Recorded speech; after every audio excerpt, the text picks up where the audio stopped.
Coming up on Mountain News this morning, yesterday marked the 50th anniversary of a disaster that shaped safety in the mining industry and changed families in the mountains forever. Plus, a bill moving through the legislature could impact Kentucky classrooms. We'll break those impacts down. Dedicated to Eastern and Southern Kentucky, this is WYMT Mountain News this morning. Welcome to Mountain News this morning. I'm McKinley Calandrino here with you on this Tuesday, March 10th. The time is now 6:29.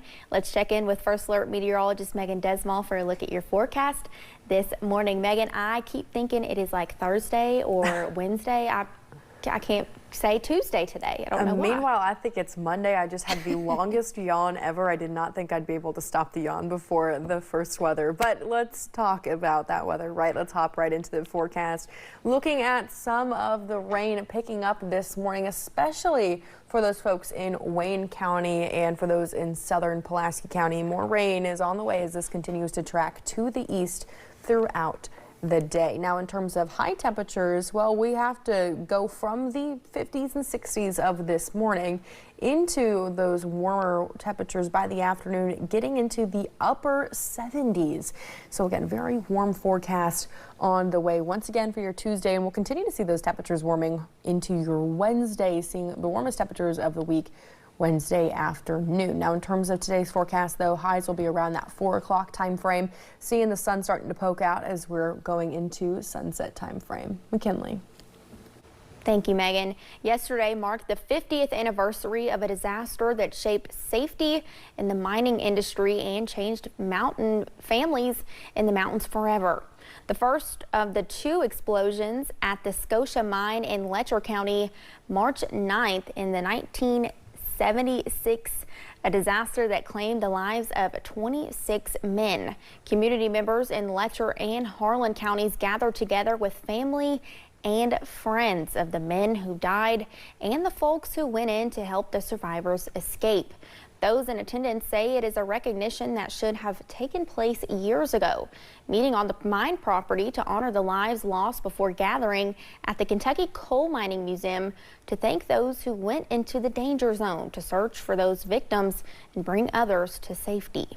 Literally did not expect this. We were looking around to see other families, but to have so many people that cared enough about those that lost their lives that day to show up in their honor, it's really touching. Those in attendance say the memorial event was a great way to keep the story of the Scotia mine disaster alive for generations to come. Many say they are hopeful to see the anniversary marked annually. The pain for many did not end after the two explosions at Scotia. The mine was sealed and the bodies were not removed for months. 25 widows were left behind and many of them struggled. And there are several other tragic stories too. On their way to the second explosion, a man pulled out and was hit by a drunk driver in Cumberland and killed. A guy who was supposed to have been at work during the first explosion committed suicide a couple weeks later.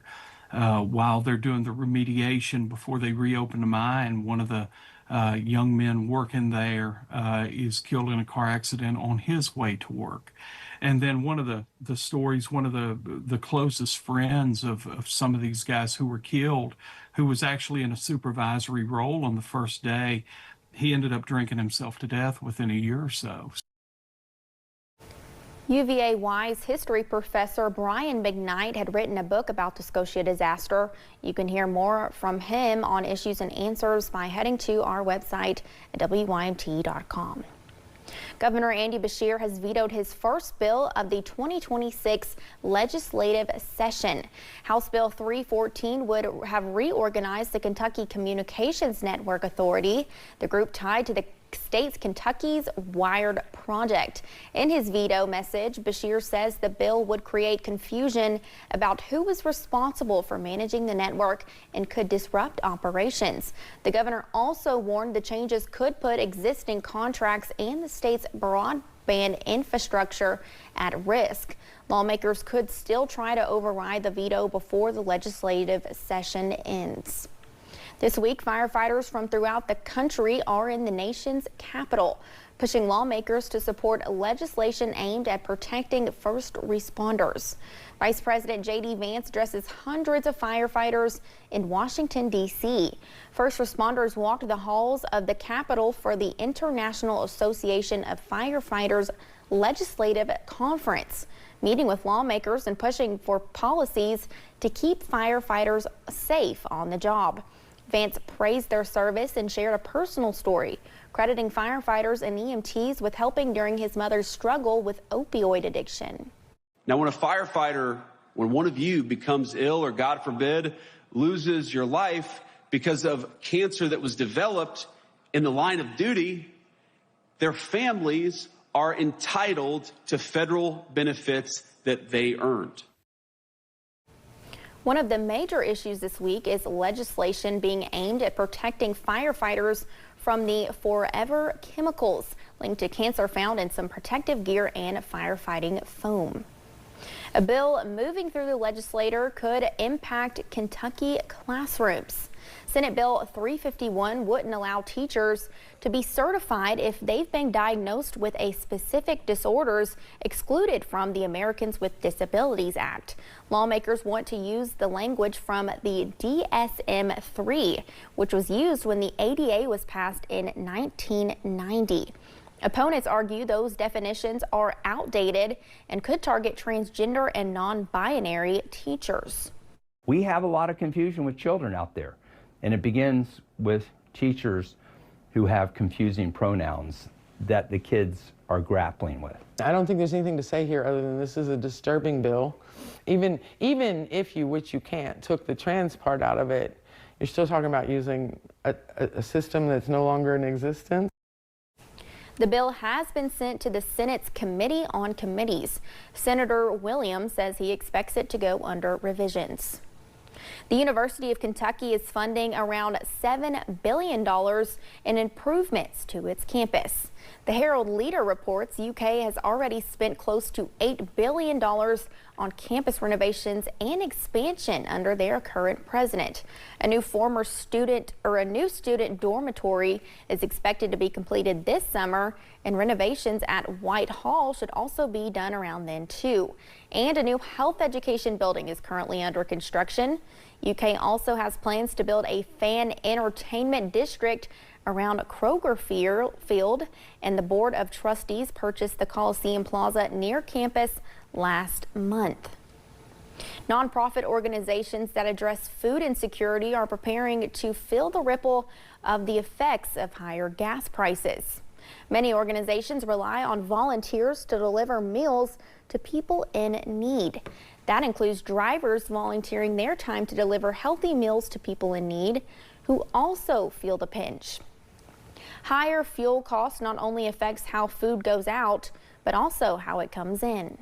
We do have a couple of vans that we can go pick up food, which that eats up gas, but most of it comes in deliveries, and they add a fuel charge all deliveries. With what's happening in the Middle East, the co-executive director of another Lexington nonprofit says she's worried increasing gas prices will also limit who can get to the food pantry. Alice Lloyd College in Knott County is now home to many student authors. The Cumberland Mountains Authors Guild anthology is comprised of co-founders and college staff members Kayla Thornsbury and Alex Hall. They created the Authors Guild and wanted to give students a chance to publish their own work. So far, the group has created 2 books and is already working on a 3rd. Thornsbury says she wants to let the students know she appreciates their dedication to the book. The first 2 books that we've already completed, I've actually went ahead and purchased every one a copy myself, just because I'm really appreciative of all the work they've put into it and that they actually wanted to take part in it. The book is available on Amazon for purchase, and while the Authors Guild is comprised of Alice Lloyd College and staff, anyone in the region is welcome to contribute stories.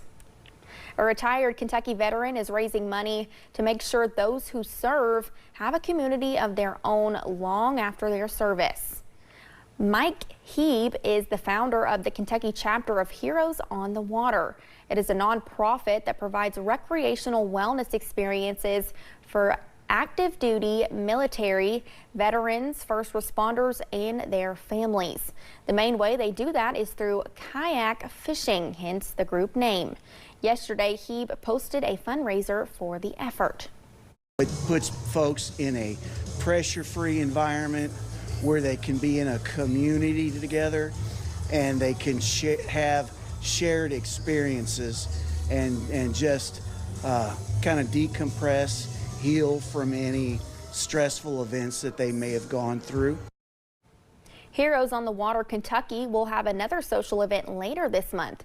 It will also be on Saturday the 28th from 4 to 8 at the Active Heroes Pavilion in Shepherdsville. The chapter's first on the water event will be in late April.